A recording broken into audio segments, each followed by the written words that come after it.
Now, we all heard of the unrest which broke out in the streets of Montreal, our city, a week ago, this past Thursday and Friday, and actually went global.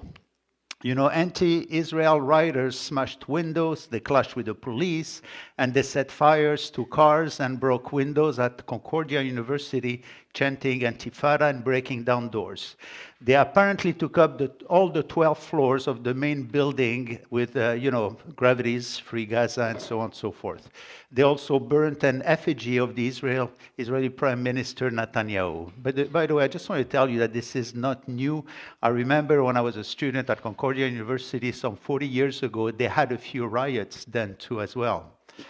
In all, close to 85,000 students across Quebec voted in favor of a two-day strike to demand their universities divest from companies with ties to Israel. But this riot was not only directed against Jewish people, this I want to tell you, but against our Western values. It was an anti-NATO riot, as many of its leaders gathered in Montreal for their 70th annual session. NATO has a 32-country membership and is mandated to protect, actually, the Western world. The rioters were carrying Iranian flags, in addition to flags bearing the hammer and sickle, that is the communist symbol. And many faces of the front-line rioters were covered. They didn't want to be recognized. We see how at this point anti-Semitism actually touches the whole Western world. It's not only against Israel, it will spread against the world.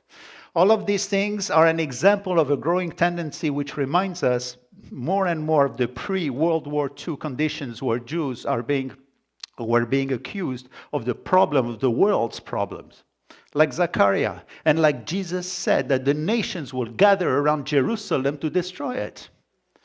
Now, religious Jews speak of the pangs of the Messiah, and they have hope that he will come back soon. One more piece of news which fuels the Messiah's expectancy in Israel and around the world with Jewish people is actually the person chosen to be the new U.S. ambassador next year, Mike Huckabee. I don't know if you know him, happens to have been a Southern Baptist pastor who strongly supports Israel and believes that this land includes the West Bank, was prophetically given to the Jewish people. In the past, he supported the Jerusalem Reclamation Project, which works to reclaim the whole of Jerusalem, including the Temple Mount in the past. He voiced also his support for the third temple, for the construction of the third temple. I want to tell you this is significant. This is significant for the timing could not be more perfect. A third temple, okay, that sounds very crazy to many people, but it is needed for end-time prophecies to begin and usher the Antichrist who will eventually sit there and proclaim that he's God. This is what actually Paul tells us. Some call him Mike HaMaccabee, after Judas HaMaccabee, who restored the second temple. For me, personally, I'm so amazed to see new events after new events, how the world is moving towards the fulfillment of Bible prophecies. And as Jesus said in his prophecies of the end, birth pangs are being felt as time goes on.